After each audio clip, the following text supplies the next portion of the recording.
Periodismo investigativo. En este espacio reservado a la cultura debemos recordar que no fueron mancas las grandes potencias del mundo para robarse de otros países, países conquistados y países subalternos, sus grandes tesoros culturales. La cultura emigró. Y es que era, y sigue siendo y será para siempre un demostrativo muy claro de pujanza y de valor, lo que uno pueda mostrar como parte de la cultura universal. Los grandes museos del mundo atesoran grandes manifestaciones culturales. ¿Cuánto vale el Louvre? Pues si uno lo fuera a tasar por el valor que tuviera cada uno de los cuadros en un mercado imaginario, no habría que comprar el Louvre, o el Museo del Prado de Nueva York, o el Metropolitan de los Estados de Nueva York, o lo que ustedes quieran. Los grandes museos del mundo, el de Madrid, el de París, el de Ámsterdam, es un museo colosal, tienen verdaderas joyas que ahí se atesoran para que la gente vayan, las admiren y para que recuerden lo que ha sido el talento humano a lo largo de la historia. Signo distintivo del gran poder en la época del Renacimiento italiano era la cantidad de obras de arte que pudieran tener los grandes señores del Renacimiento. Y entonces están todos los palacios de los florentinos, la acumulación de aquella prodigiosa constelación de artistas y de arte que fue el Renacimiento. ¿Quién tenía más y quién podía mostrar más? La Iglesia Católica atesoró verdaderas joyas, algunas porque las adquirió por algún modo, hay que ver lo que es el Museo del Vaticano, y otras porque las hizo producir. Miguel Ángel estuvo al servicio, ¿cuánto tiempo? Al servicio de la Corte del Vaticano, especialmente en las épocas del Papa Julio II. El arte siempre ha sido una manifestación de poder. Vean ustedes, por ejemplo, que Hitler, cuando invadió Europa, lo primero que hizo fue poner en marcha un gran plan para robarse las grandes joyas de la pintura universal que estaban en los museos que invadía. Museos franceses, museos de los Países Bajos, museos, pero hágame el favor, los museos italianos, donde se congrega y sigue congregada todavía gran parte de las manifestaciones de la cultura humana. Así es y así ha sido. Ustedes en el Campeonato Mundial de Fútbol se admirarían ante las joyas pictóricas y las joyas de escultura que veíamos en lo que fueron las grandes iglesias, que Stalin quiso destruirlas a todas, porque eran la demostración de un pasado con la que él no quería tener ninguna relación, ninguna conexión. Por fortuna ese crimen contra la humanidad no se produjo y hoy está esa presencia de la cultura universal en las antiguas iglesias y en los museos de la Unión Soviética. Aquí en Colombia hemos tenido momentos críticos en la vida de la nación y miren ustedes que los narcotraficantes y los bandidos no han quedado por fuera de esa voluntad de atesorar arte como se atesora dinero.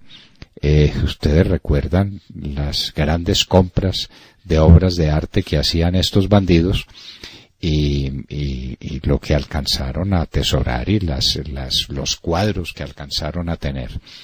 Pues eso duró de todas maneras y fue una demostración del poder que ellos tenían. De manera que al mismo tiempo con sus llaves del agua de oro y con sus inodoros excéntricos y con sus camas monumentales tenían obras de arte.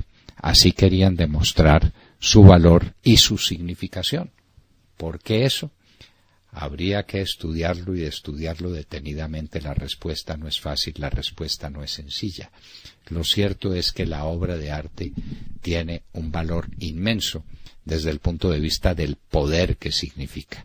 quien tenga una obra de arte tiene un inmenso valor entre las manos. Y así ha sido a lo largo de la historia y así seguirá siendo. Quien tenga los Picasso será dueño de una cosa fantástica, de una fortuna gigantesca. Los grandes coleccionistas de obras de arte son gente poderosísima, gente riquísima, y se sabe no solamente en qué museos están las grandes obras de arte, sino cuáles coleccionistas son quienes las atesoran. Este pues es una constante permanente de la historia humana que ha venido a crear una cultura, la cultura de los museos. Los museos deben ser los sitios donde el hombre del común, el transeúnte, el visitante, alguien vaya a admirar lo que fue la obra de los grandes pintores, de los grandes escultores también en parte, pero la obra de los escultores es mucho más difícil de contener y por lo mismo mucho más difícil de contemplar. Pero los pintores dieron lugar a ello, y no siendo con frecuencia ellos mismos personas ricas, porque suele suceder que el arte, el valor del arte, se descubre después de que los artistas pasaron por la historia. Algunos de ellos estuvieron al servicio de grandes reyes. Los reyes también determinaban la cantidad de su poder por los artistas de primer nivel que pudieran tener. Un rey decadente como Felipe IV tenía nada menos que a Velázquez. En Toledo se iban agolpando las obras de los grandes de la pintura española de su tiempo, especialmente de el gran pintor El Greco, que sigue siendo la demostración más clara del esplendor de Toledo. Los grandes pintores, amigos, las grandes obras de los pintores son una demostración cabal de poderío en todo sentido. Hoy lo es de poderío económico. Quien tenga una obra de un gran artista es una persona de mucho poder, aunque uno no sabe si al mismo tiempo sea una persona de mucho gusto. Fue también famoso en Colombia el hecho dramático de que muchos de estos atesoramientos de los narcotraficantes dieron lugar a una industria especial, que fue la industria de las copias y por lo mismo de las falsificaciones de las obras de arte, y muchos narcotraficantes pagaron su ignorancia de esa manera. Les importaba poco o les importaba mucho, quién lo sabe.